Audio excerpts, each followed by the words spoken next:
So, watching women's college basketball, it's very clear just how important Lisa Bluder has been to the sport of basketball, especially women's basketball and in basketball in general. A coach's job is supposed to end when their player moves on to the pros. But Lisa Bluder, the architect of Caitlin Clark's legendary college career, just proved that her duty as a protector is far from over. From the quiet of her recent retirement, Bluder shattered the peace with a statement that sent shockwaves through the sports world, exposing a dark and dangerous reality festering within the WNBA. She revealed that the league's biggest star isn't just playing basketball. She's surviving a nightly onslaught of targeted aggression. The woman who built Caitlin Clark into a phenomenon is now the only one with the courage to call out the very league that should be worshiping the ground she walks on. But her explosive words are only the final chapter in a sinister welcome party that was months in the making. Because Caitlin Clark right now, obviously, she is the star of basketball, men's or women's. If you are, like, debate a wall, she is the star of basketball. And the thing is, when it comes to Caitlin Clark, is that the reason why she blew up is because of Iowa. To understand the poison running through the WNBA, you have to understand the paradox Caitlin Clark represents. She is both the league's savior and its most hated player. Before she was even drafted, teams were moving their games against the Indiana Fever to massive NBA arenas just to accommodate the tens of thousands of fans desperate to see her play. Her debut smashed viewership records that had stood for over 2 decades. The league, which had been struggling with players flying commercial for years, suddenly announced a full-time charter flight program, a move largely credited to the revenue and attention Clark brought. She is, by every metric, a golden goose, but for the veterans who toiled in relative obscurity for years, her immediate unprecedented fame felt like an insult. They saw her 8-figure Nike deal, and her endless media coverage not as a sign of the league's growth, but as a sign that their own contributions were being erased. This deep-seated resentment was a powder keg, and Chennedy Carter was about to light the fuse. And if you guys look back, there are tweets from 2021 of, like, college basketball being like, why is Caitlin Clark being ignored? Why is everyone just focused on Paige Beckers? Caitlin Clark has been as good. Caitlin Clark should be better. And when Caitlin Clark didn't get nominated for Player of the Year, there was so much uproar they gave her co-freshman of the year. Even though Paige won Player of the Year outright, but didn't win Freshman of the Year outright, which is mad. It happened during a game against the Chicago Sky, a moment that will live in infamy. The ball wasn't even in play. Caitlin Clark was standing near the baseline, waiting for a teammate to inbound the pass. She wasn't guarding anyone. She wasn't part of the action. That's when Chennedy Carter, without a word, walked up behind her, lowered her shoulder, and delivered a violent blindside hip check that sent Clark sprawling to the hardwood. It was a textbook cheap shot, no basketball purpose, no strategic advantage. It was a pure act of aggression, a physical message sent loud and clear in front of a national audience. The referee, in a stunningly incompetent decision, called it a simple common foul. The game moved on, but the world had stopped to watch, and the replay began to circulate like wildfire, exposing the ugliness for all to see. Look at this and it's like, you can't do this. Showing them big videos of Caitlin Clark back in 2021. The difference is that obviously the better they got, the more fans she got, and she became arguably one of the biggest stars in sports. The hit itself was disgraceful, but it was Chennedy Carter's actions afterward that turned a dirty play into a national scandal.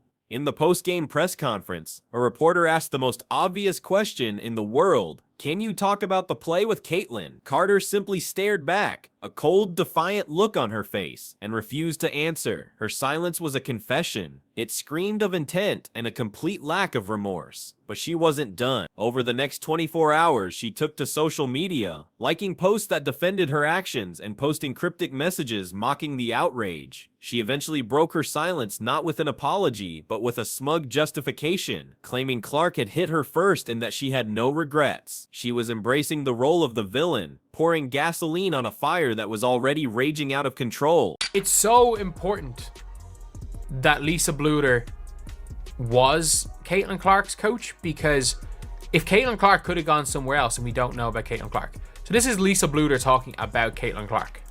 She has, raised the excitement of our sport. There's no doubt. Just because she does things in a different way than anybody else can do. Plus, she has all the intangibles. She's a great student. She's a great role model. She does everything. She loves being that role model. As the world debated Carter's shocking lack of sportsmanship, a second, more sinister layer was uncovered. Broadcast cameras captured the Chicago Sky bench in the exact moment Carter leveled Clark, and there, leaping to her feet, clapping and cheering, was Angel Reese. Clark's biggest rival, the woman she battled in the most watched women's college basketball game of all time, was celebrating a violent and illegal hit on her. This single image transformed the narrative. It was no longer about one rogue player with a grudge. Reese's celebration suggested a coordinated effort, a team-wide and perhaps even league-wide animosity toward the new star. It confirmed the darkest fears of Clark's supporters. This wasn't just a tough welcome to the league moment, it was a targeted campaign of intimidation. The incident erupted far beyond the world of sports. It became a cultural flashpoint. On ESPN, Stephen A. Smith delivered a blistering monologue, calling the players jealous and accusing the WNBA of failing its biggest star. Charles Barkley called the women petty, and Pat McAfee condemned the act as a disgrace to the sport. The debate raged across social media, spiraling into a toxic brew of arguments about race, privilege, jealousy, and what it means to be a female athlete. Caitlin Clark was no longer just a basketball player. She had become a symbol in a culture war she never asked to join. The intense media scrutiny put a massive spotlight on the WNBA, but for all the wrong reasons, exposing the deep-seated issues lurking just beneath the surface.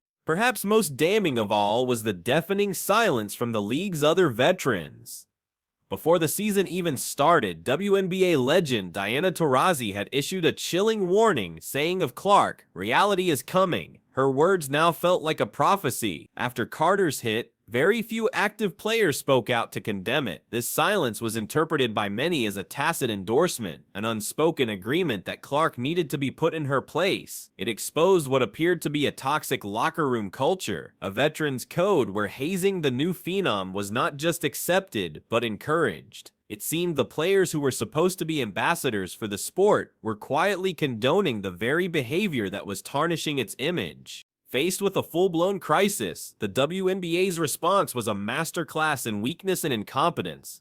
The on-court referee's decision to call the hit a common foul was the first failure, but the league office's reaction was even worse. For nearly a full day, as the outrage grew to a deafening roar, the league did nothing. It was only after relentless pressure from fans, media, and analysts that the WNBA belatedly announced it was upgrading the foul to a flagrant one. This delayed and reactive decision did nothing to quell the fire. Instead, it sent a clear message: the league would not proactively protect its most valuable asset. It would only act when public humiliation forced its hand, proving to the world that it was either incapable or unwilling to control its own players. This is the chaos that forced Lisa Bluder out of her peaceful retirement.